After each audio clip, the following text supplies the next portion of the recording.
Less than 2 weeks before the kickoff of the 2024 UFL season. And at the same time, we're 1 week into free agency in the NFL.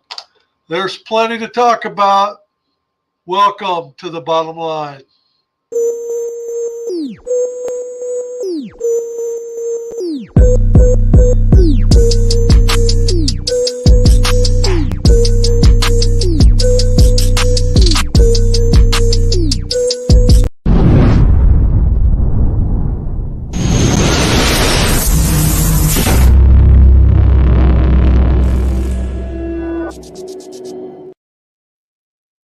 Good evening, everybody. How's everybody doing tonight? Daddy Ed, how you doing tonight? I'm doing all right. I only got 3 words in my head. Last week it was 2 words. This week it's 3 words. This week it's Sam frickin' Darnold. That's the only 3 words. Let's just take a moment, because I remember saying last week that when we come back, which would be tonight, I was going to give you about a 5-minute rant about how Sam frickin' Darnold is going to be your quarterback, like we broke it. That's breaking news on the bottom line. Sam Darnold was going to be your quarterback. And remind us again, not Joe Flacco, who's your quarterback for Minnesota next year going into the year? Sam freaking Darnold.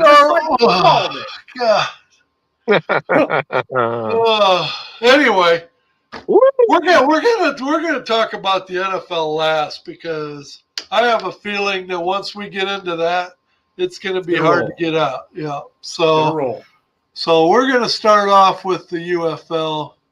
Had a few things going on. Probably the biggest disappointment to me personally is the news that broke last week with Abram Smith tearing his ACL out for the season. That's tough news for the DC Defenders. I'm sure that, he kind of he was really who DC was on offense. He was the gasoline that made him go, and he was also my number 1 running back on my XFL fantasy team. So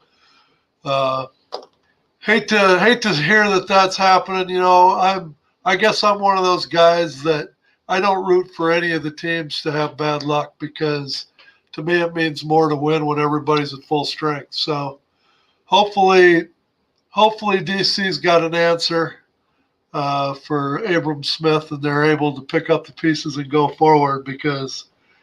But if anybody can do it, I'm sure they can, because they got a great head coach. So there's a couple besides Abram Smith. Jay Peasy already being down. He's not lost for the year, obviously, like Smith is. But Brett, are there any other big injury news that you've heard coming across the wire? No, thankfully not right now. I anticipated I wouldn't be surprised if DC tried to work out a trade with Birmingham, because we had such a deep running back room. But, of course, with the news that Bo is retiring because his knee just didn't heal 100% from last year's injury, there goes that. So I don't know what DC's going to do. I mean, I know they've got a very deep, talented team, but that one's going to hurt a little bit. Abram, you saw what he did last year. And from what I gather, he was amped up to have another fantastic season this year. So it's unfortunate for the league and for the player, trying to get back to the NFL. Hopefully he can recover and be back next season and catch on with an NFL squad, the following fall. But bad news. That's all I've really heard of right now, that season ending, thank goodness. But you got to, the bad thing about a guy like Bo is, he's 29.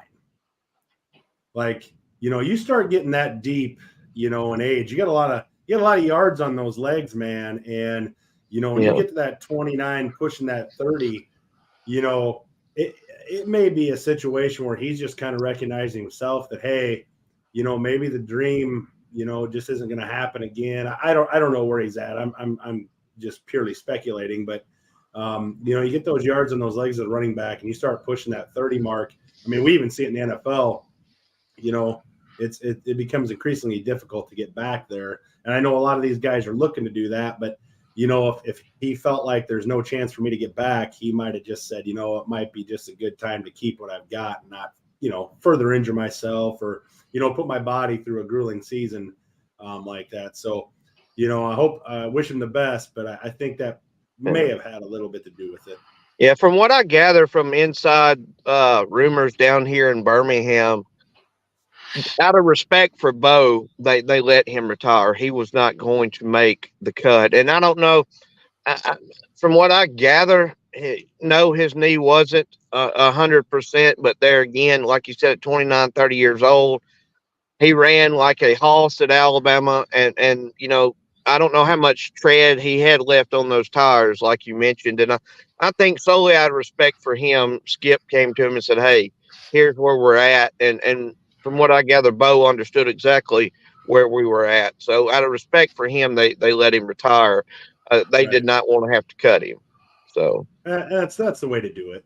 I completely agree with that. That's the way to do it. Yep. I mean, that's doing him a solid. Right. Absolutely. Well, we was expecting cuts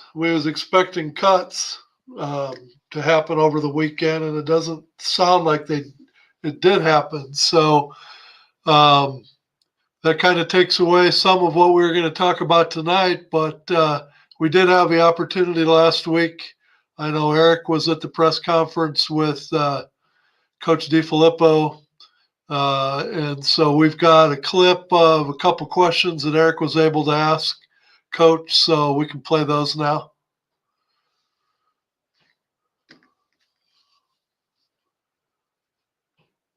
Maybe. Super producer.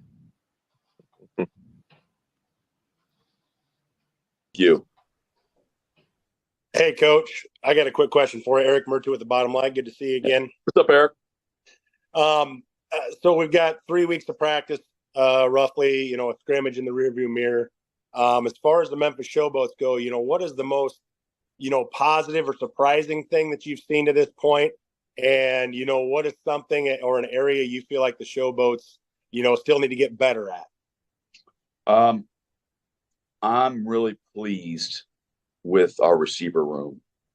A couple of those guys have surprised me. And that's kind of not fair to say because, again, there were names on paper and guys we evaluate on tape.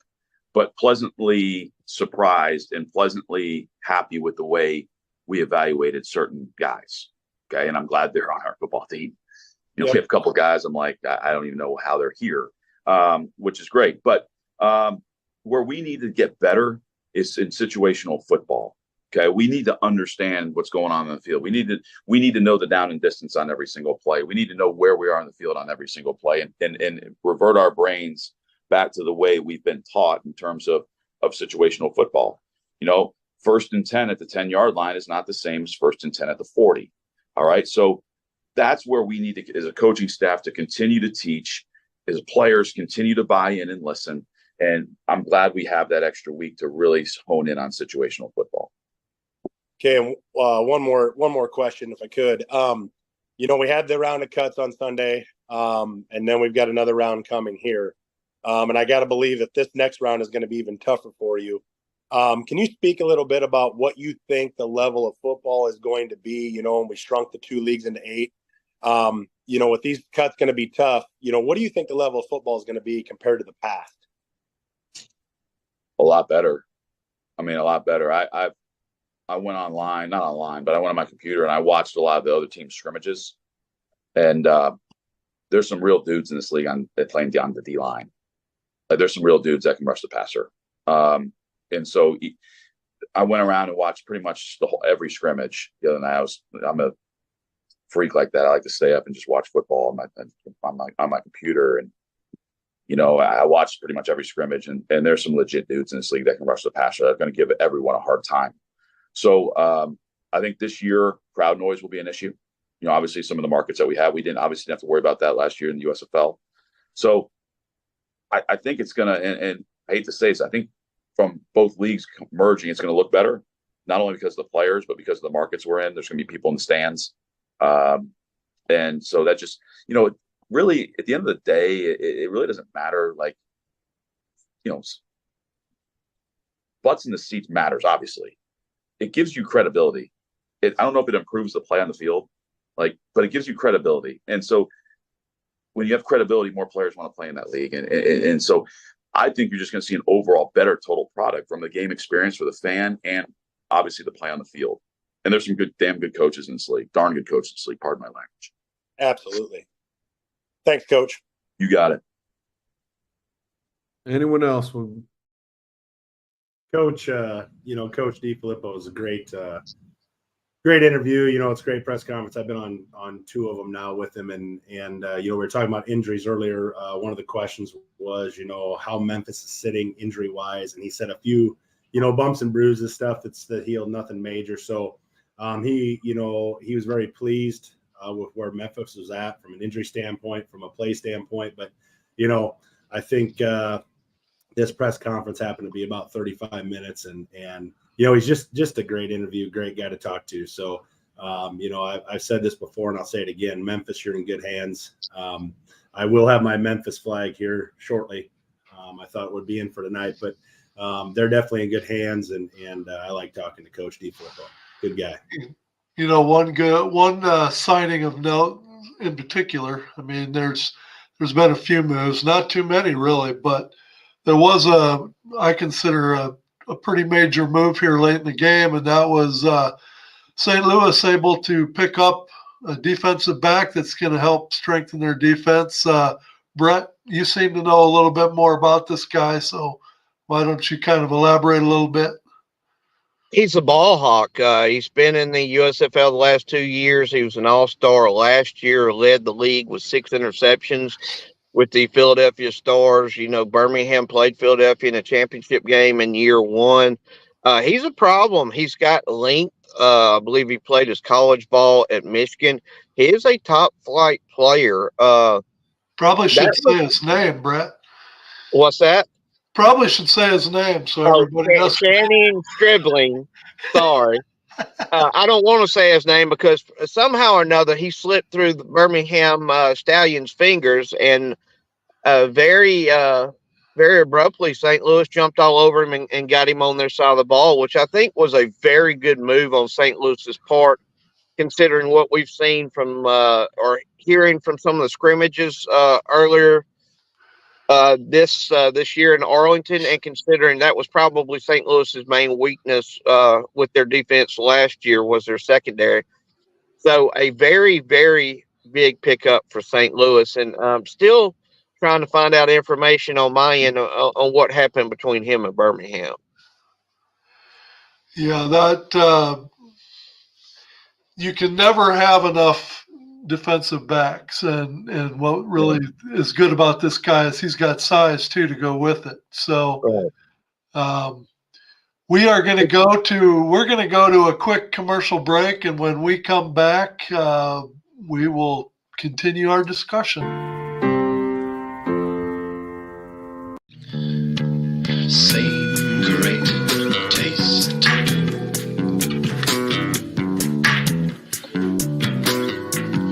Yes, same great taste.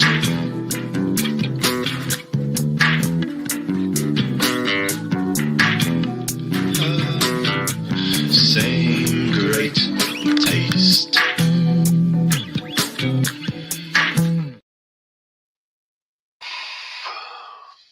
I actually ordered some of that, guys, last week, and it was phenomenal. I've got to order myself some more if that tells you anything. So did you find it online, or was it in Yeah. there?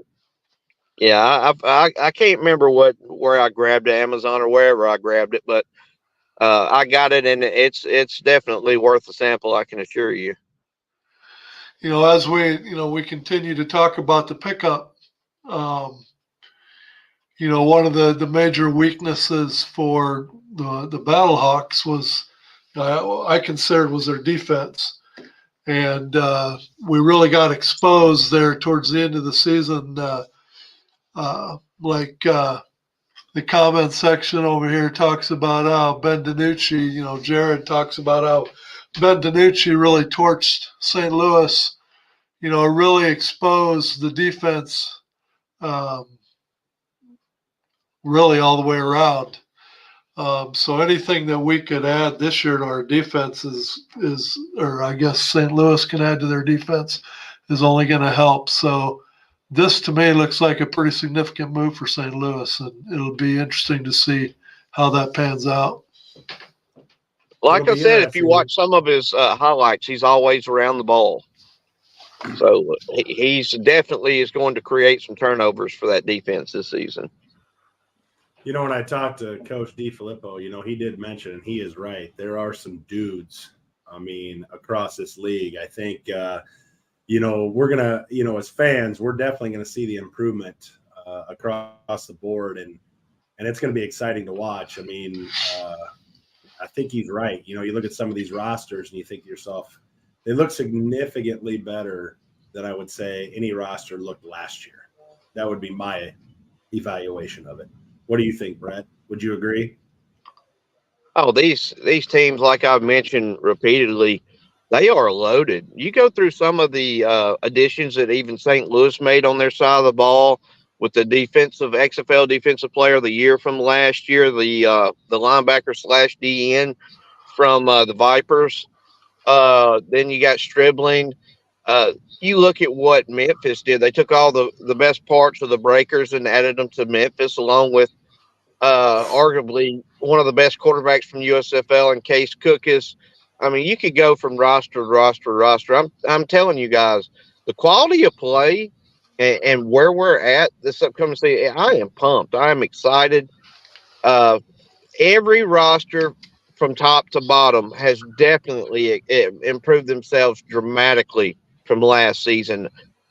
Birmingham or Arlington would definitely have a problem with any of these 8 rosters this season. They would not be holding up a trophy at the end of the year. These 8 rosters, like I said, I wish we were playing ball right now. It was 12 days to go. We've only got a dozen days, but definitely tune in because it's going to be a hell of a season. Well, I can't wait for week 1 just because, really during training camp or whatever, we've had very little access to, really any scrimmages or any highlights of play on either side of the ball. And it's like, you can only talk about so much of these teams because you just don't know yet how they're gelling as a team. So I'm ready for the kickoff just so that we can start making some evaluation on all these teams. And there's going to be after week 1 games, there's going to be a ton to talk about, believe me. Yeah, well, absolutely. And as Jay just said there, Coach Stoops equated this version of the UFL as a spring league all-star league. And Coach DiFilippo, he kind of reiterated that. He goes, man, there are NFL guys across this league. Guys across this league. And that is going to, take the play to a level that we haven't seen before. Like you said, 12 days. They can't go by fast enough. I hate wishing time away, but 12 days, and we're gonna see what it's all about. So the excitement's definitely gonna be there. I know, you can just see the excitement, when you interview a Coach DiFilippo or whatever, like they're ready to go already. He said we still got some things to do. He was talking about putting in some different packages yet they had to put in completely, but they're ready to go. They want to see where they're at, and we all want to see where they're at. So let's just kick it off. We got to get started earlier. This is too much time waiting. Yeah, it is. It is. Let's do the damn thing. So anybody that spends any amount of time on Facebook can see that there's plenty of banter going back and forth. I think even the fans are ready to go. Kind of getting tired of hammering on each other, but Brett wanted a few minutes to kind of give his 2 cents on some of it. So we're just going to sit back and let Brett do some talking. Hear what he's got. Here to comes say. a rant. Everybody pay attention. Here comes a rant. Bert's rant, not nearly as epic as Ed's rant, but here we go. Let me explain something to all you folks. You might not be USFL fans. You might just be XFL fans. You might not be totally familiar with the Birmingham Stallions. But let me give you a heads up. You want to talk about improving a roster? Have you seen Birmingham's roster? Have you watched Birmingham the last couple of years? What I find funny is that a lot of fans, when I see them picking who's going to win the USFL conference, very few, if any, other than Birmingham fans mention the Stallions. It's either Houston or it's Memphis. Or I see a lot of these Arlington fans talking smack about what they're going to do to Birmingham. And, I'm being nice to Birmingham by saying that Arlington's only going to win by a couple of touchdowns. Let me explain something to y'all. You finna get a real dose of the real world here in a couple of weeks with the Stallions. And I'm going to tell you one damn thing.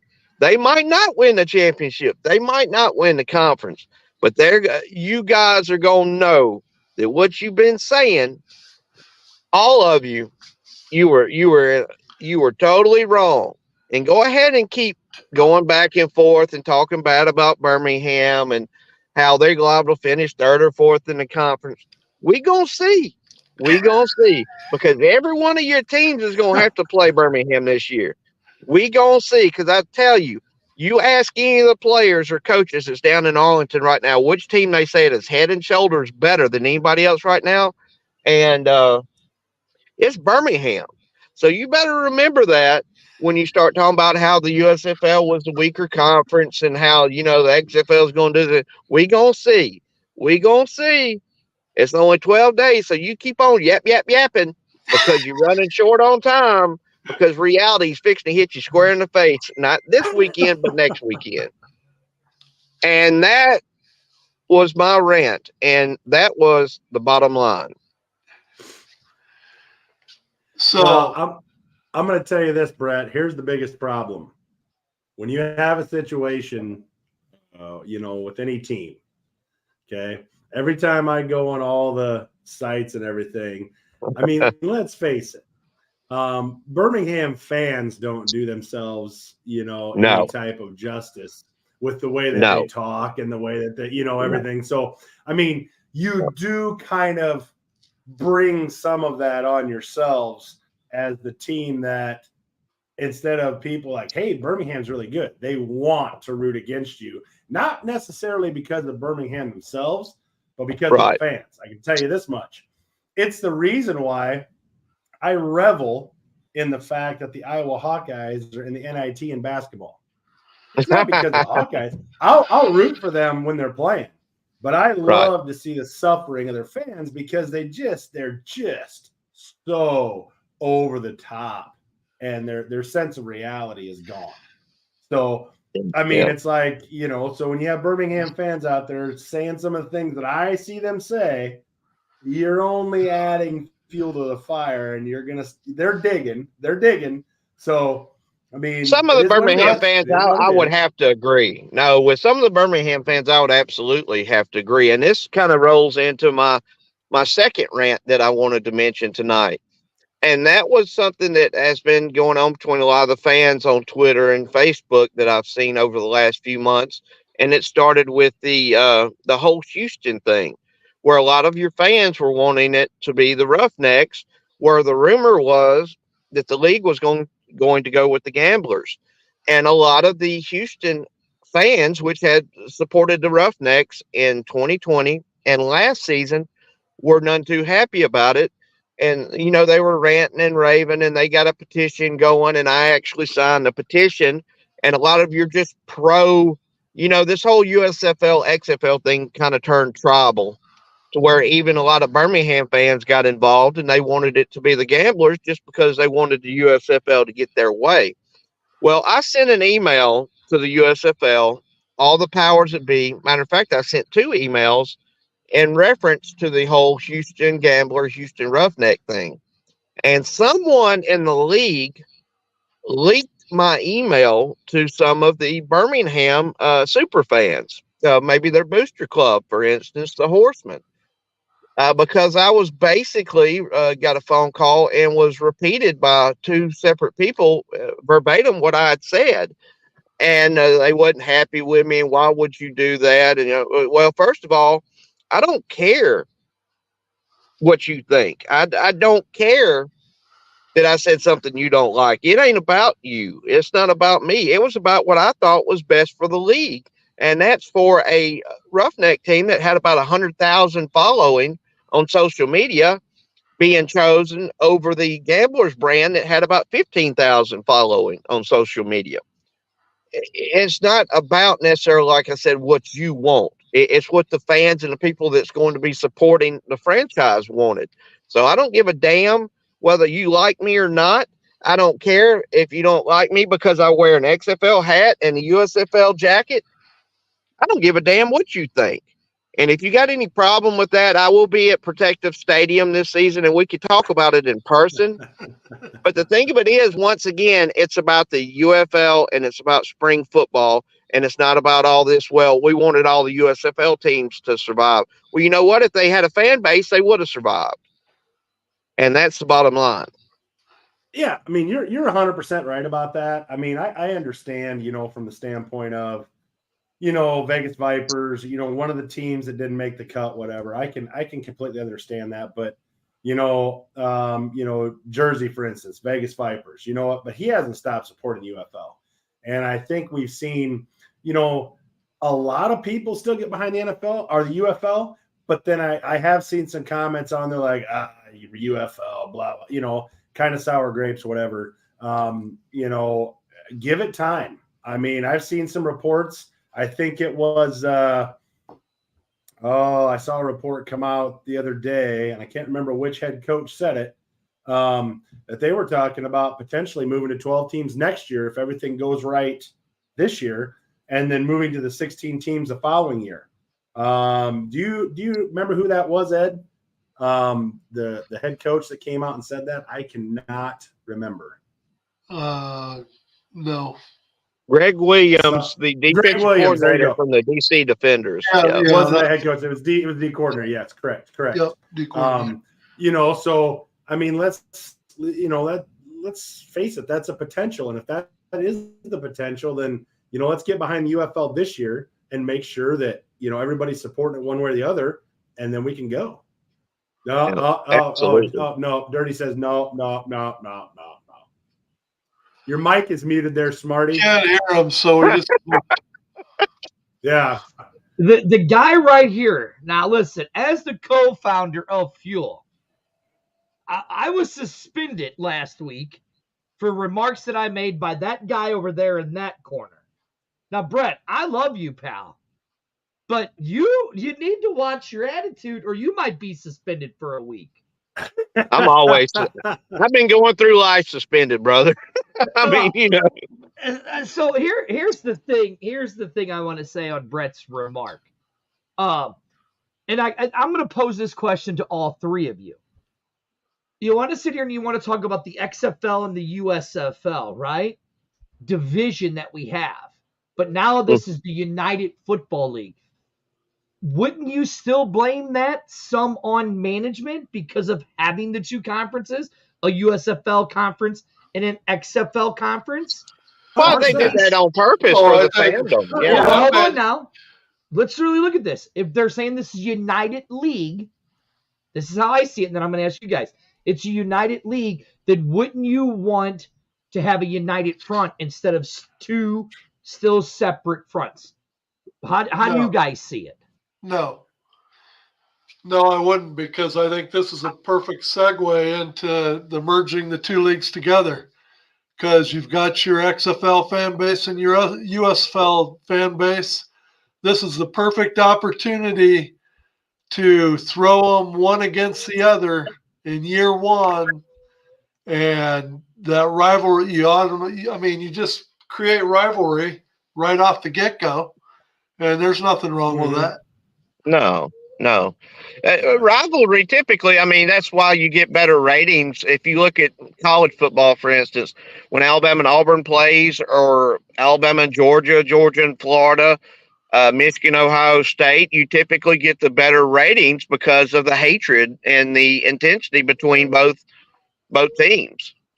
Okay, I so would- let me I ask you would guys definitely this. say I would And I- agree with Russ though, and I would say that after this first year, if they want to redo the divisions, that'd be great because Right. when you look at St. Louis, Memphis, and with the to me, that's a perfect scenario to be Yeah. in the same division, so you have the home away every year. and Right, okay, now you guys are getting And ready to go once to you break. get Let me past- ask you one question. Go ahead, Eric. Well, once you get past this initial year and them creating that, head to head, Right. if they go into expansion, I can see them aligning it more, maybe putting St. Louis and Memphis in the same division. Yeah, something like north that. and So, south I say- or whatever. yeah, anything like that, and get rid of the USFL, XFL deal. But for right now, this makes for good pub. Good pub. All right, go well, let break. me ask you guys this, and then I know you guys are going to Yep. be going to break, and then I'll be leaving, and then I want you guys to answer it after break because me and Arlington are going to talk about it on tomorrow's. Thank you, right here, Scott. What Scott says. I mean, if you really think about this, we are going into the fourth iteration of the XFL. The fourth iteration of the XFL. We're going into the second iteration of the USFL. Do you think? Well, basically fourth and business-wise- third. Okay. But again, like I said, we'll go to commercial right after this question. Then I want you guys to think about it. Because me and Arlington are going to break it down. But do you guys really think that is smart to go into expansion after, like this, like Amanda says, expand it next year? Do you really think business-wise it's smart? Because I'll say no, and then you can hear my answer tomorrow on the X-Fan Show. Ed, we'll have your answer- producer send us to a We'll answer commercial. that question after this commercial break.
Hit for my wins, I need my ends.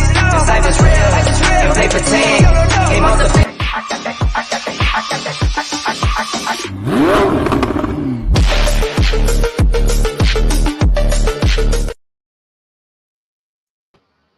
All right, I'll take I'll give my answer first, I guess. I think I could see it both ways. I think if we come out as a league and have an extremely strong season, I mean in attendance, in play, in all of it, beyond their wildest dreams, I think, whether I agree with it or not is irrelevant.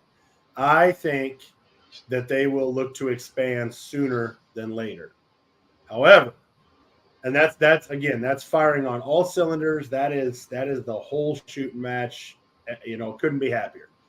But if we come out and we have a good to great season, I can see them saying, hey, let's build on the 8 teams.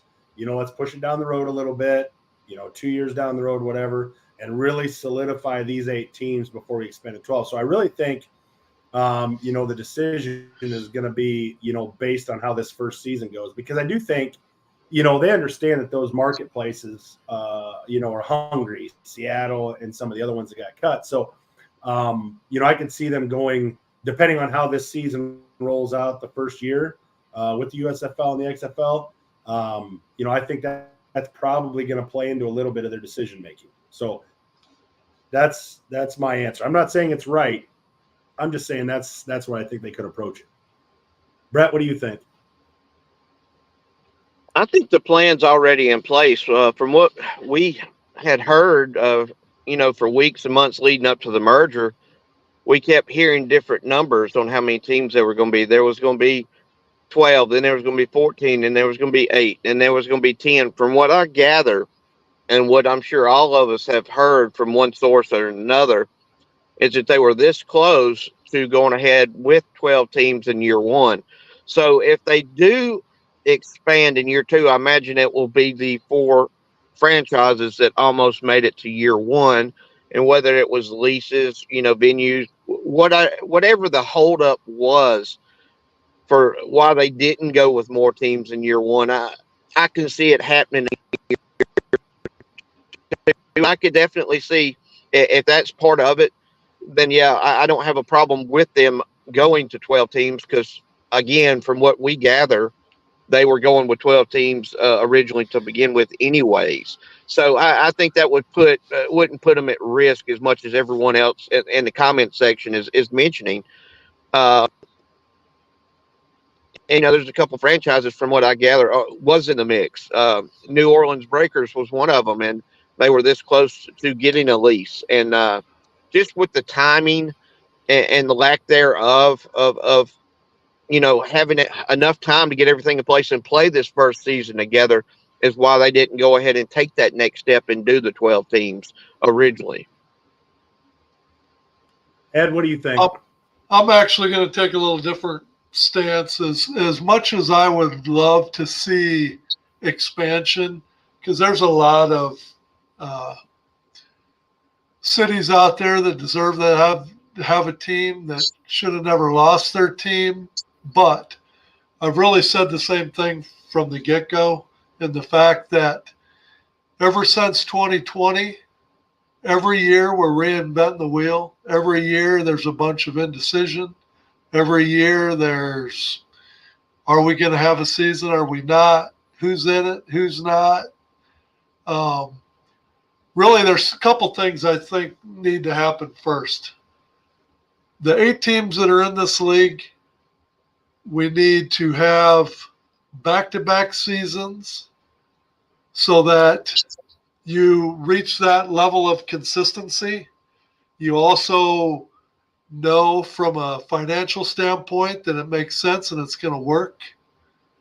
But I also think that something else needs to happen before you talk expansion. I think that after you have a couple of years of the 8 teams playing back-to-back seasons, I think that you almost need to introduce private ownership into those 8 teams and get private ownership going, which probably equates to some sort of a salary cap. But I think only when you get private ownership involved can you truly start branching out into multiple cities, because, as you talk about how expensive it is to run a league with one ownership or a group of owners, but you can call it one ownership. As long as you've got one person writing the bill for 8, 12, 14, 16 teams, I just don't see how you get that level of consistency. And not only that, but I don't see how you are able to continue to improve on the product, I guess you should say.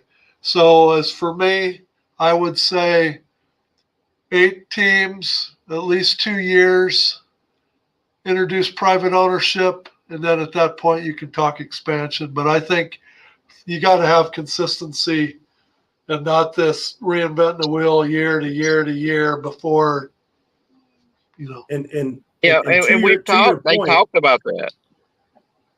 Well, and to your point, Ed, let's face it, it has to look a little smoother than it rolled out this year, right? Right. I mean, would we all agree? It's got to look a little smoother. It's got to Yeah. look more like a well-oiled machine rather than here's a piece, there's a piece, here's Well, I think it's gotta be a again that little goes more back to well-oiled. what I said. They were so frantic trying to get to the starting gate on time. But yeah, that goes without question about the individual ownership.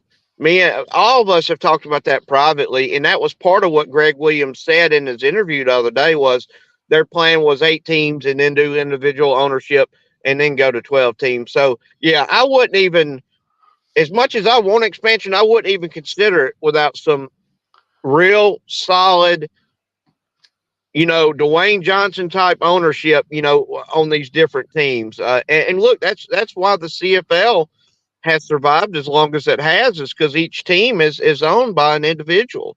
Each individual Right. team has its own owner. Yeah, correct.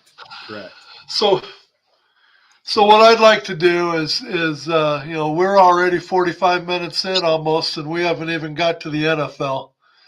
So I think this pretty much tells you where we're all at as the bottom line. So let's go to a quick commercial break, and then when we come back, I'm starting off the NFL talk.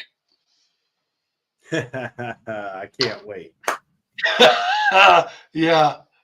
No, Scott, I wasn't meaning Dwayne Johnson. I'm just saying somebody with the kind of financials that Dwayne Johnson has.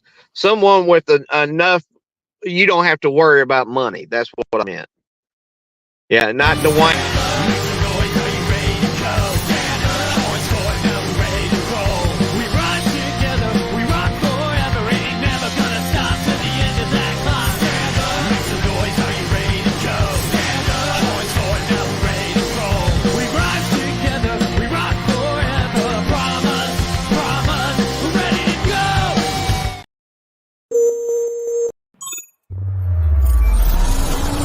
Houston, we've triumphed. I've made it back to Earth with the cargo intact. The game-changing, time-sensitive payload is none other than the revolutionary energy flavor we've all been waiting for.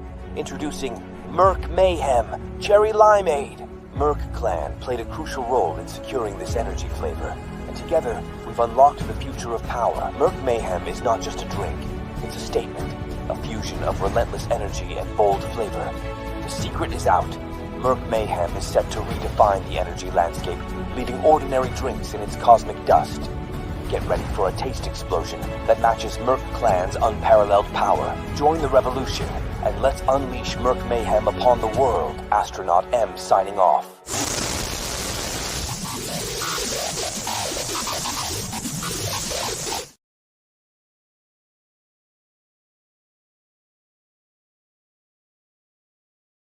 That is W. Yeah,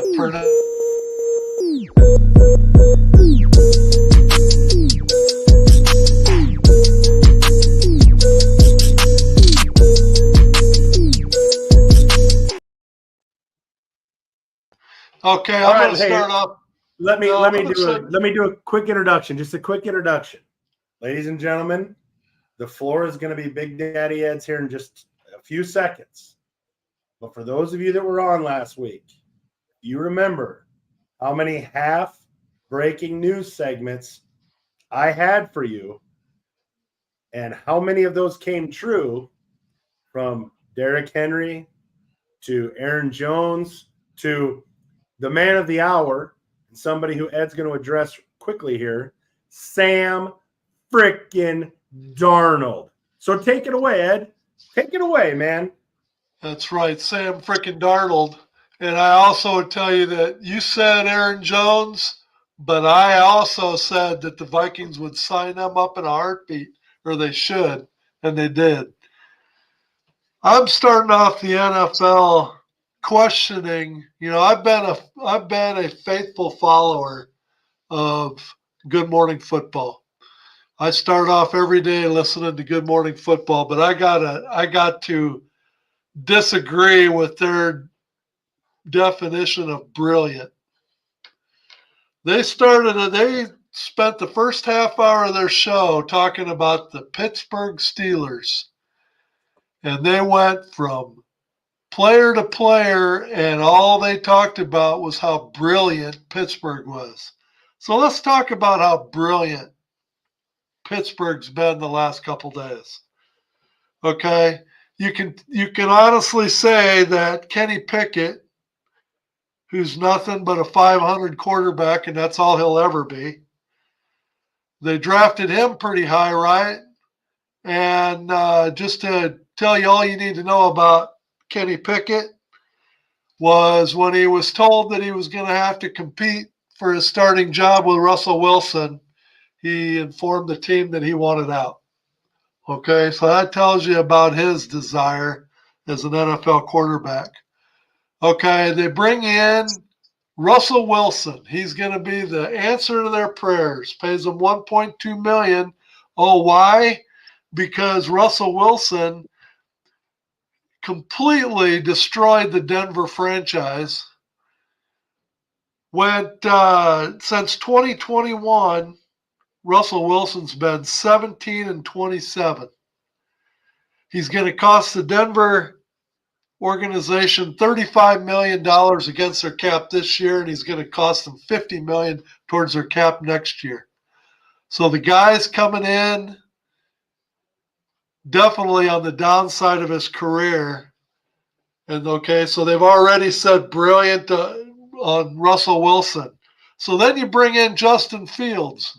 Okay, Justin Fields since 2021 is 10-28.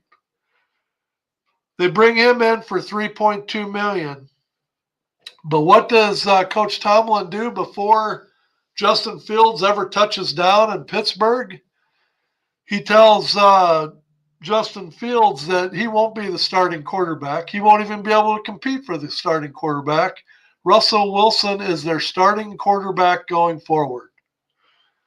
So you bring in a quarterback that's 10-28 for the last 3 years since 2021.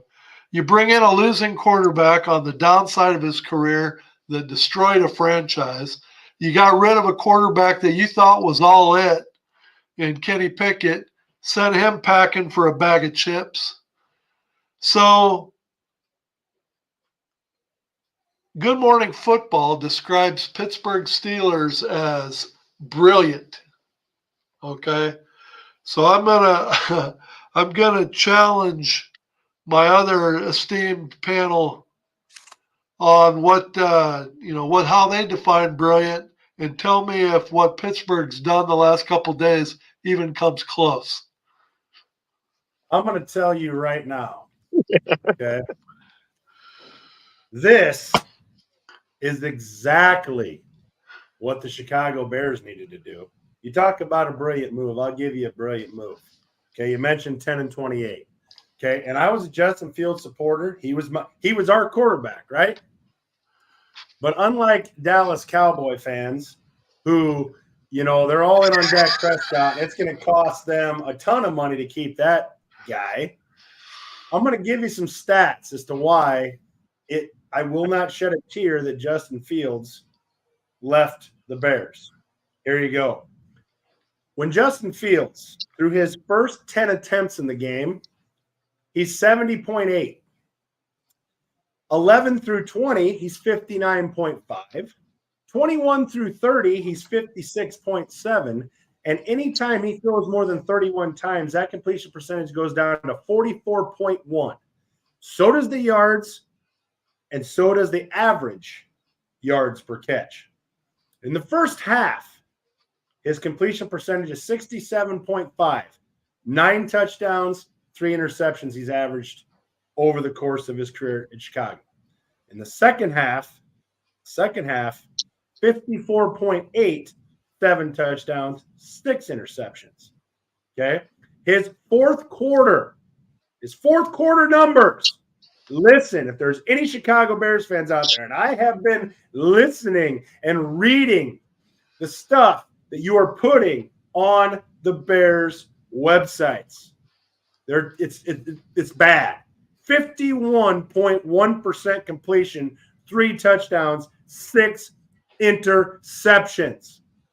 Now you can give me all the crap you want about, oh, well, he's got a bad offensive line. He's got, you know what? The Bears have the Bears offensive line has been middle of the pack. Okay. There's lots of quarterbacks that have done more with less. And you've had 3 years to figure it out. Because I can tell you this, those Bears fans that are not breaking those plays down, they're not looking at the wide open receivers that I am seeing. And I can show you, I've got 7 of them on my phone right now where I have guys circled all over the place and he cannot find them. And I can show you where pre-snap, I'm not an NFL quarterback, and I can tell you where the ball should go. And this man cannot do it. He does not read well pre-snap. He does not understand what he's looking at. Okay, he's behind on. That's why the intercepting his career numbers 60.3 completion percentage in 3 years, 40 touchdowns, 30 interceptions, and he has fumbled the ball 38 times. Now they didn't lose every one of those fumbles, but he's fumbled it 38 times. I mean, come on, man. So after you say that. After you've described Justin Fields, let me give you a scenario that I am willing to almost bank my house on. I'd have to probably go talk to Mama Bear before I actually do that, but I'm willing to put my house on it. That here's the scenario that's going to play out. Just like Russell Wilson went to Denver and come out of the chute and totally stunk it up. I mean, he was bad. When Coach Tomlin gets on the phone with Justin Fields and tells him, you're going to be the backup, we've already got our starter, Russell Wilson. What do you think this home crowd of Pittsburgh fans is going to be like? Okay, they may give him the benefit of the doubt in week 1. Week 1, he comes out, he struggles. Maybe they pull out the game. Maybe they lose, maybe whatever. Second home game, Russell Wilson comes out and he starts stinking it up. How long do you think it's going to take for those fans to turn on him and the boo birds come out and everybody chanting Justin Fields, Justin Fields? And then everything you just described, this is what the crowd is going to be hyped to see, and this is what they're going to get. And that's brilliant. Let me tell you this. I'm going to answer Jersey's question because I know he was one of the ones that said, oh, he didn't have an offensive line. He didn't have this. He didn't have that. Okay. Would Patrick Mahomes be a better quarterback than Justin Fields? If you pick Patrick Mahomes up and gave him the same team that Justin Fields had last year, absolutely. Because Patrick Mahomes is not going to miss those open players. He's not going to miss those open receivers. I'm not joking. I can go through here. I can go through my phone right now. I can give you play after play after play of Justin Fields missing wide open receivers, and I've done this, so I want to prove it to you, the fans out there who think, he's just blowing smoke. Here it is. I don't think I've deleted them. Maybe I did. But I went through and I broke down just one game. And it was what you would consider to be an average game for Justin Fields. I must have deleted them. Dang it. But it was an average game for Justin Fields. You know, nothing spectacular, nothing terrible. And I could show you, I think it was a Tampa Bay game. Receiver after receiver. So, yeah, Patrick Mahomes does not miss those guys. You know, the Pittsburgh Steelers should have learned their lesson when they took Mitchell Trubisky. That's the guy I meant to mention him. Yes. When they took Mitchell Trubisky off the Bears' hands and they clamored for him to come in there and he stunk up the joint. Well, here you go. Here's another Bears retread. Again, Justin Fields is a great kid. He did a lot for the community. I'm not debating that. But I'm telling you, when you guys start bagging on Russell Wilson and you want him out of there, and the Boo Birds, like Ed said, start coming out, and Justin Fields trots on that field, you better hope that they have nothing but running plays planned, because if he puts the ball in the air, there is just as much chance that it's going to the opposing team as it is one of your receivers. Period. I'm over it. Give me Caleb Williams. Give me Drake May. Give me Jaden Daniels. I don't care. I'm ready for a change, because 10-28 does not get it done. You can blame all you want. You can say it was the line, the this is the that. I'm over it. Okay? I'm over it. You can say armchair quarterback all you want, Dirty. I'm over it. I've been a Bears fan my entire life, and I'm sick and tired of looking at crappy quarterback play. Terrible. I'm over it. Just blow it up, man. Now we have the pieces in place. Get me a quarterback that can see the field, and he can deliver the ball to DJ Moore, to Keenan Allen, to Kmet, to Garrett, to Swift. We can do that. I can find somebody else who isn't going to miss those guys. And I think it's Caleb Williams, Jaden Daniels, Drake May. I think any one of those guys is going to see the field better than Justin Fields has proved to me in 3 years. I'm over it. Thank you. It's breaking news right there. Oh, Eric, done with it. Over it. That's breaking Just news done right with there. it. Done with it. So, great Brett, do you have anything to add to that, Brett, before I go into the next rant? Well, once again, unfortunately, if those of you out there don't know, I'm like Eric. I'm a Chicago Bears fan. So to mention the fact that he's over it as a Chicago Bears fan when you talk about quarterback play, I mean, if you guys are not Bears fans, you have no idea. I mean, we're looking at, I mean, what have we had? Jim McMahon. I mean, we've just look. Fields, if Fields was so good, and I see, like Eric, I see so many people, so many Bears fans on Facebook and Twitter and all their pages defending Fields, and why'd you let Fields? Look, guys, look. There's 32 teams in the league, right? And if Fields was that good, it wouldn't have took us a month to basically get rid of him to the Steelers for a 6th round draft pick. That was his best. For a bag of chips. That's the best we could get out of the kid. And you know why? Because he can't throw the damn ball accurately. And like Eric said, he can't read the field. He can't go through his progressions.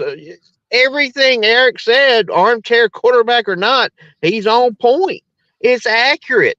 So, and by the way, you can write this down. You can take a picture. You can record this. Jaden Daniels is the damn quarterback in this draft. I might be wrong, but all the top 6, 7, 8 quarterbacks everybody keeps talking about, you watch Jaden Daniels. That's the kid that I want in Chicago, and that's the kid that's liable to be the next big thing. But we'll find out soon enough. Make no mistake, Brett. Here's the facts. If the Bears draft Caleb Williams, Jaden Daniels will be the next Patrick Mahomes. If we trade down to the Commanders and they take Caleb Williams and we take Jaden Daniels, Caleb Williams will be a generational talent that we've never seen the likes of ever, because that is absolutely the Bears' luck when it comes to quarterbacks. We just, for whatever reason, we cannot get it right. It drives me insane. It's almost like if we had 3 first-round draft picks and they're pick 1, 2, and 3, I would take all 3 quarterbacks and hopefully one of them would pan out. Right. Arnold, baby. This is how pissed I've been about quarterbacks. This is what I think they should do. I think they should trade the farm to get a pick in between 1 and 9. And then with the number 1 pick, take, I don't know, Caleb Williams. With the number, let's say, 4 pick, whoever's there at 4, take him. And if JJ McCarthy's still there at 9, take him too. You're bound to hit on 1. I mean, come on. It's been so long. Long. Here's the deal. The Bears will screw this up It won't work out for him. And somehow Sam freaking Darnold will be good for the Vikings somehow. He'll win MVP. He'll win MVP. Yeah. Speaking of Sam frickin' Darnold, I'll pick up there after this next break. Take us to a commercial. I need a break. Come on, Jersey. I need a smoke. Take us to break.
Here, I did find it. You can't see it. There it is. You see that? There's just one play. He's open right now. Look at all the pressure Justin Fields has in the backfield. He's open right now. He's in the pocket with 4 yards. But guess what? Everywhere. Yeah, guess what? See those two open receivers right there? The one that's closest to us is about to be wide open in the end zone, and there's still not going to be any pressure on him. And guess what he still doesn't do? He still doesn't throw it to him. See the guy in the flat? The guy's open in the flat too. I can give you another example. See all these circles? Bears fans, you see all those circles? They're wide open. Look at all that pressure on Justin Fields in the backfield back there, and he doesn't make a completion on this one either. Here's another one. Look at this wide open guy right there. Look at all that pressure in the backfield, Bears fans. And you know what? This is an incompletion because he threw it to the guy in the flat and threw it over his freaking head. Here's another one. Here's two more wide open receivers on a different play. So when you talk to me about you don't armchair quarterbacking it, Eric, I break these things down and it irritates me. So we're going to tell me I'm armchair quarterbacking it.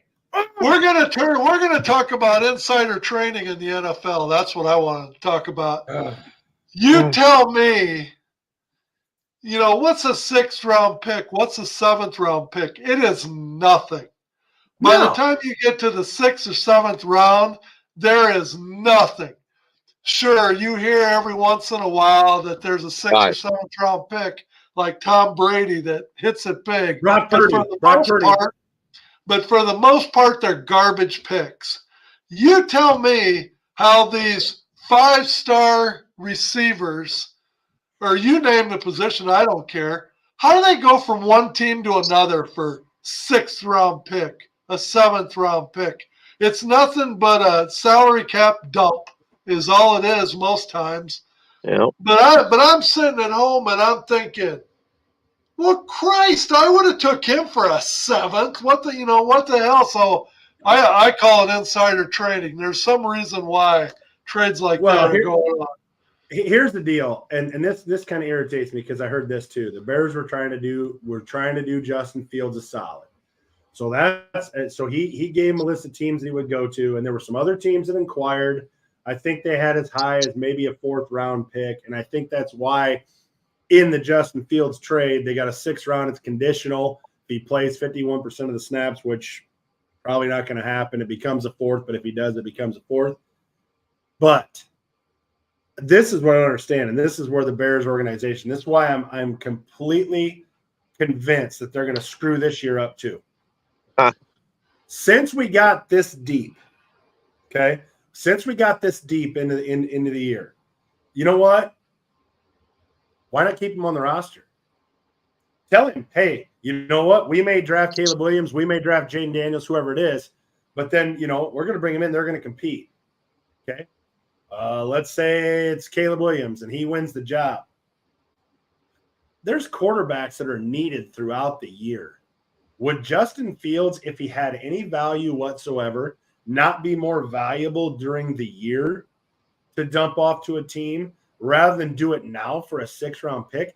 I mean, hell, what is a 6th-round pick? You keep him for the $3.2 million, nothing more than a backup, if that's how you want to look at him.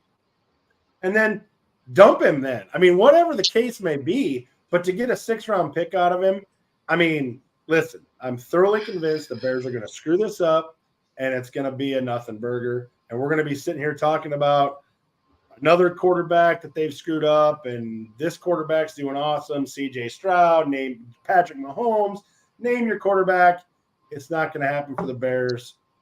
We just will have taken Sam frickin' Darnold off the Vikings' hands and, you know, give him the 1st-round pick. It doesn't matter. It doesn't matter. Well, here's the deal. Like I said last week with Justin Jefferson, he's not going to stay with the Vikings if Sam Darnold's his quarterback. He's just not. So you had the opportunity 2 years ago to extend him, and you didn't do it. You had a chance last year, you didn't do it. This year, you've had the chance to do it, you're not going to do it. You're one stupid signing away from it costing you $30 to $35 million. It's going to cost you $30 to $32 anyway, but you're one stupid contract away from having to pay him $35 million plus. So let's get this straight. He's got 1 year left in his contract. He's not going to play if Sam Darnold's his quarterback. So you got Minnesota sitting in the 11 hole. They've traded to get a 23rd pick in the 1st round. So now they've got the ammunition they need to move up. Rumor has it they're going to move up as high as number 5. And more times than not, J.J. McCarthy is the one that jumps out. That's the one they talk about Minnesota being after. Is that who you want, though? Dude, Forgive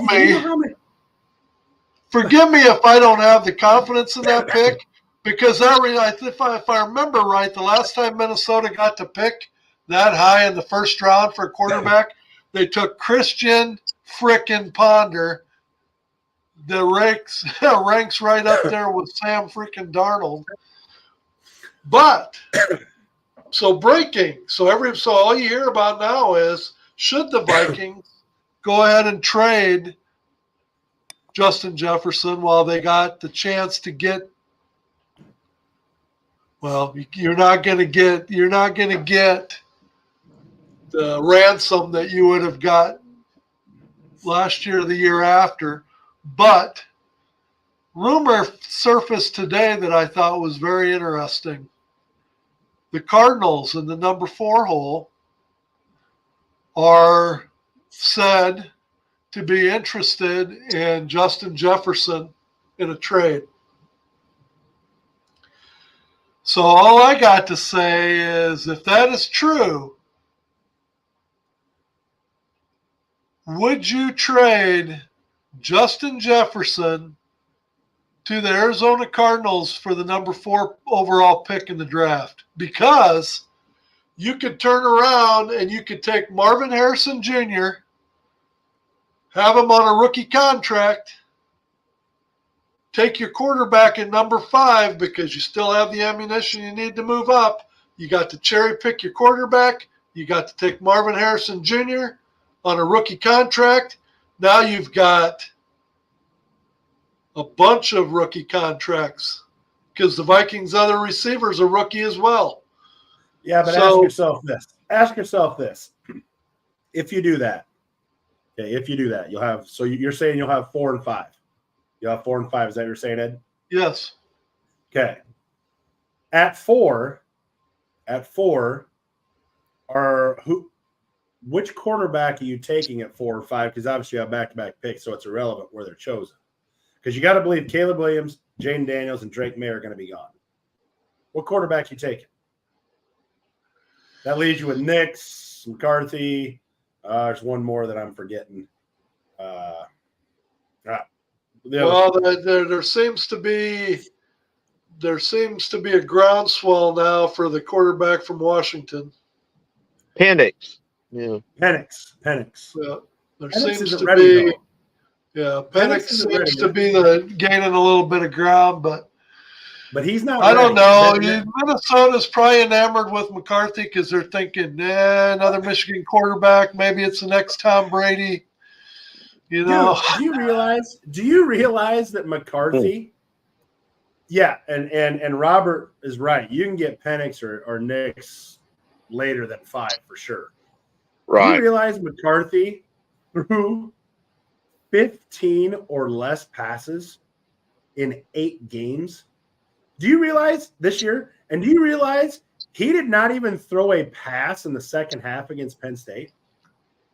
That's the guy that teams, and I've heard it thrown around, the Bears are going to get McCarthy. Oh, great. That's the guy. God. Right? Because he's a hometown guy. Is that the guy you really want your franchise putting their stamp on? don't I'm just rain on my asking. parade. I'm looking for any No. way around Sam freaking Darnold. So don't. Dude, Sam Darnold is your day one starter unless Patrick Mahomes is not happy in Kansas City and says, I'm only going to Minnesota. Can you believe? Can you believe? You're rolling with They Darnold. signed Darnold for $10 million. They guaranteed $8.5 million of it. Yeah. If you had to guarantee a bag of chips, you guaranteed too much. That's all I got. Chicago Bears level stuff right there, bud. That is Chicago Bears level stuff right there. That's like, who did we sign? The name escapes me, Brett. Who did we sign that was with the Tampa Bay Bucks? And we're like, oh, he's good. He can start. And he was awful. Yeah. He looked like Somebody Big help me Bird out. running around out there. Yeah, he was a big, tall dude. Yeah. I remember his name escapes me because as many of the quarterbacks carousel. We try to forget their names once we've seen them play in Chicago. Yeah, I mean, it's like because it's just awful, and like I said, they're gonna find a way to screw this up, and no matter what they do, if they take Williams, I guarantee you, Jane Daniels will be the best quarterback to come out of this draft. We take Jane Daniels and we make a trade with Washington. Caleb Williams will be that generational talent, and everybody's gonna make fun of the Bears because we passed on him. It's just, I'm just telling you, we're so snake bit when it comes to the quarterback because the league has changed. And we're one of the last teams to jump off of the defense wins you championships train. Right. We're so far behind the 8 ball. We keep hiring these defensive coaches. We keep hiring and we do get a defensive coach. 10-6, we fire Lovie Smith. I mean, why do we want 10-6? I mean, who wants 10-6? I mean, so we just can't get it right. So I just feel like no matter what we do, when that first pick happens, it's going to be like they're going to call Caleb Williams. And I believe it is, unless they get a haul from Washington, it's going to be Caleb Williams. In my mind, I'm going to be like, he's going to be the biggest bust in history. Like it just feels like it, doesn't it, Brett? As a Bears fan, doesn't it feel like that? I'm worried. I wish I worry every year. I'm bless my heart. I'm optimistic, but then, we start winning at the end of the year, knowing we're not going to the playoffs. So all we're doing is screwing up our draft position. And then you hope, well, surely to God we'll make the right draft this year. But you never do. It's just year after year after year. And here we are in the same position we've been in most of our adult lives is hoping for the next the next Joe Montana that that the Bears are going to draft, which they probably will not. They'll end up drafting Sam freaking Darnold 2.0. So I know Robert Rankin. He's from down in San Antonio, Brahma land. I know he's a big Vikings fan. He's even got the tattoos to show it or to prove it. I'm going to put the question out to Robert because he made the comment that you could get Penix a lot later than 5. Robert Rankin, who you taking? Just assume we're trading up to number 5 because there's no way they're going to sit at the 11 hole and think they're going to draft a quarterback. How about this, Ed? Robert, you answer the question. Who you taking then? And on the other side of this commercial break, we'll address that. Go ahead, Jersey. Hit us with a commercial.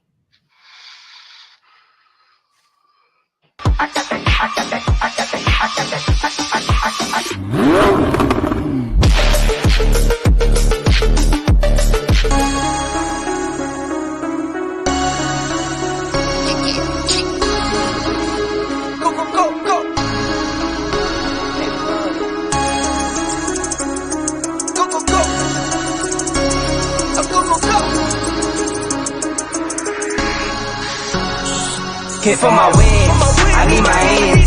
This life is real, if they pretend. Came out the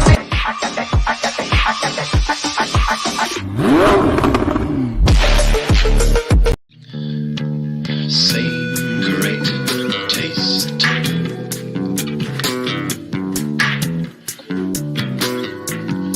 Yes. Same great taste.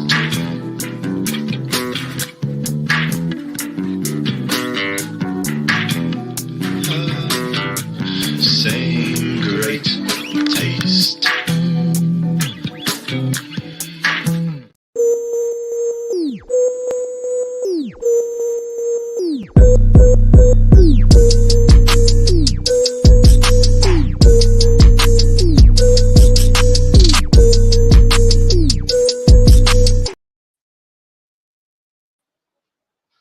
All right, Robert, there it is. He says McCarthy seems to be the safest pick, but I'm loving Penix's athleticism, arm talent, but not at 5. If you jump to 5, it has to be McCarthy. My response to that, Robert, would be the same response that I had to Ed. The dude did not throw over 15 passes in 8 games this year. So was his success more a product of Michigan being able to put 200-plus yards on the ground, or him being an actual good quarterback? Are you willing to pick that quarterback who just, didn't have to show it time and time again like a Williams, a Jaden Daniels, a Drake May? Are you willing to go with that guy? That's all I can say. So in other words, if the Vikings are going to take Penix, they would be best suited to go ahead and sit tight at number 11 and 100%. go ahead and take their 23rd pick and draft somebody. Well, I would say realistically, I would say realistically, they probably could wait till 23 and pick up Penix. I really do. He's a very talented kid. But most of the knocks on him have been like, he needs to work on his accuracy. He needs to work, he needs to work on a lot of things. So he's not the Caleb Williams, Jaden Daniels type where like, hey, that dude's going to walk in day one and you're going to make him your starter. I don't think anybody's talking about Penix like that. And Robert just talked about he does have an injury history. So, is that well, I know in his bowl game, he had trouble walking off the field. He was so battered by the time he got told. It was battered. Yeah. He was battered and beat up. I think he had some ribs going on. He had all sorts of stuff going on that game. But as I look through the draft order here, you have Chicago, Washington, New England. Those are 3 teams that have to have quarterbacks. Okay. So quarterbacks are going, not necessarily in that order. I mean, I can honestly see the Bears trading down, moving Washington down, whatever. But those, I got to believe Williams, Daniels, and May are gone by the time you get to that 4th pick. Then it's Arizona. So let's say that they do make that trade with Minnesota. Okay. Who do you anticipate you would take with that 4th pick then, Ed? Well, if I trade Justin Jefferson away, I'm looking for that 4th pick and something. Okay. Wouldn't you agree? I would, but who are you taking? Are you going to take Marvin Harrison? I'm taking Marvin Harrison because, you're talking right there. You save $27 million right off the bat because you're not paying Justin Jefferson $32 million a year. and you get to I would pay agree. Marvin Harrison as a rookie. So I make that trade in a heartbeat. If with the Cardinals, I'm sitting here thinking, okay, Justin Jefferson is in his prime, but is Arizona at a point with their team that they can make a serious run? I would have to say no. So I'm looking at Arizona. Why would I make that move? Why would I give up a rookie Marvin Harrison Jr., which is talked about a generational wide receiver potentially? I guess you could say Justin Jefferson is proven. So you're getting a proven receiver in his prime, but again, Justin Jefferson in his prime with a team that's nowhere near where they need to be. So I don't know for Arizona if that makes sense, but that's what they're rumored to be talking to Minnesota about. So looking at a few of the comments coming through here, Kevin, he very well may be a bust. But I will tell you what he did in college. You look at the numbers he put up this year, and I don't think anybody on the panel would disagree if you actually look at it. He virtually had one receiver. And he put up some numbers. I mean, USC, I think they finished 7-5 or whatever it was. But he virtually had one receiver. He put up some dang good numbers. His scrambling ability, his ability to see the field. I mean, we're not talking about Caleb Williams playing for Ohio State or playing for a Michigan or a Georgia or an Alabama. USC was not ready for primetime this year because he actually had more the year before, and they were better the year before. So, I mean, you got to kind of take a little bit of that too into account. But if you look at some of the plays, some of his throws and some of his scrambling ability, I'll take that all day long because I just feel like Caleb Williams sees the field better than a Justin Fields or even some of the quarterbacks in the league now. Definitely Sam Darnold. I mean, I'm glad we don't have him, but I mean, he really does.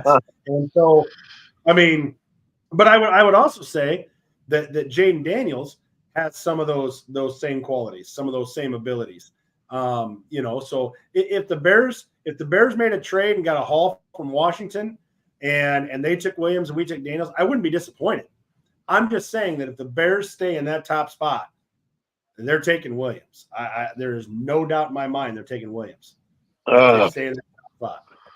So, I mean, but if you look down here, so then you got the Chargers in the 5th spot, then the Giants.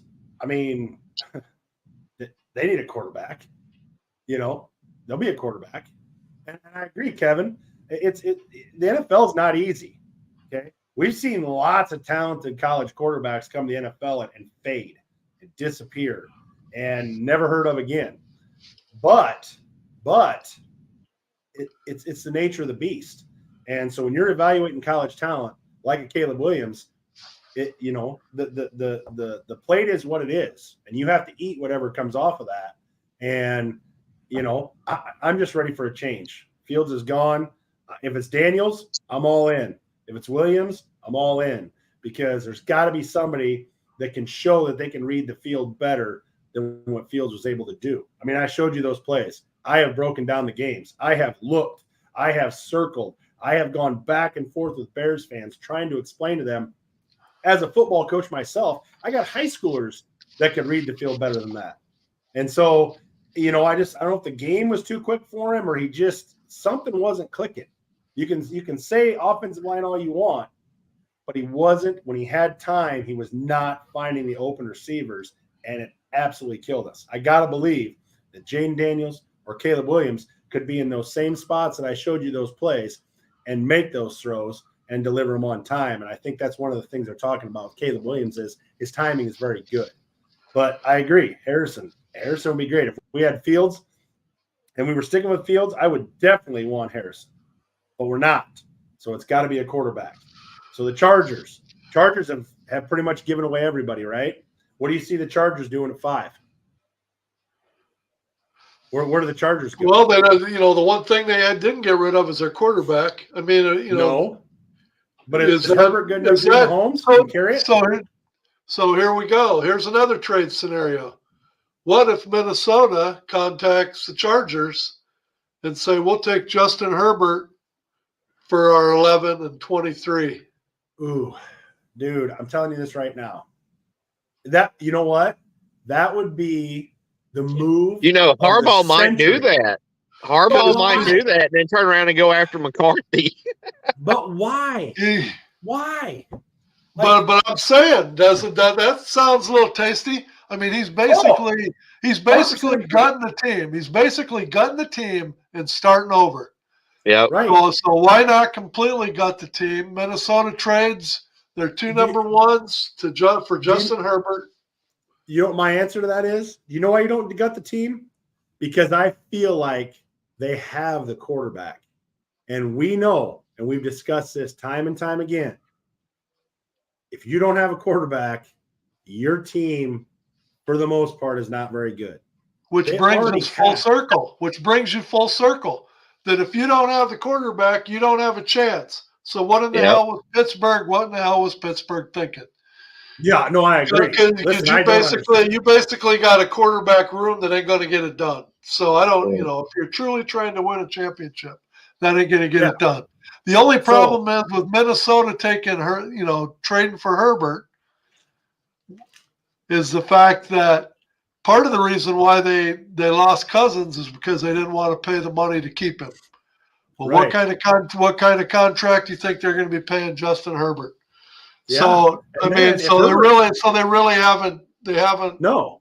And if Other Herbert comes than turning the father time back a few years, Yeah. because in, if Herbert comes younger, in, you he's still gonna have, it's gonna be 50 million plus.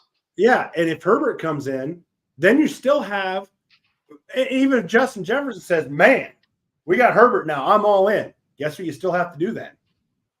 You still got to sign Jefferson after this next year. You pay $50 million to Herbert. Now you got the Jefferson problem. Now you Are pay you gonna be able- 32 million. Hey, you pay 32 million to Jefferson or 33. Yeah. So And- while in a perfect world, that may be a great move, for your team, but can they afford that? I don't know. I don't know where Minnesota's at with the cap. I know the Bears actually could probably pull that off. But I kind of got to agree with Robert. It's all when it comes to Jim Harbaugh, he wants his guys. Yep. Get that. And he's gotten the team.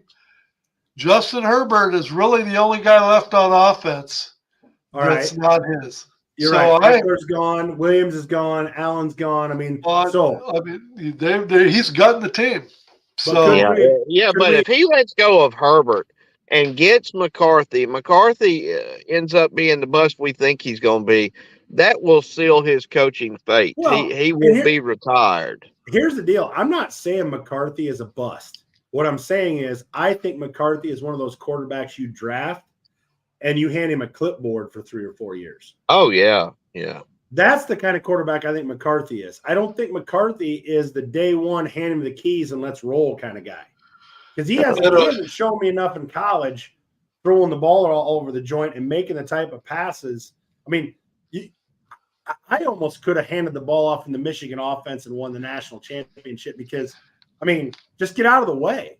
And I think for the most part of the year, that's what McCarthy was. It's not that he didn't do good things through the air, but how much tape does he really have through the air when you're throwing 15 or less passes in 8 games? And not even unfortunately, guys, for this week's episode, that's going to have to be the bottom line. Make sure you tune in again next Monday, 8 o'clock, as then it will be time to do our picks for week 1 of the 2024 UFL season. It will So be be game ready. on. Game It'll be on, game on. where we're going to have next week will probably be pretty much exclusive UFL talk. We're going to have the remaining drops to get down to 50. We're going to have the picks for week 1. We're trying to break down the games as much as we can with what we got. Until then, have a great rest of the week, and we will see you again next Monday. Same bad time, same bad channel.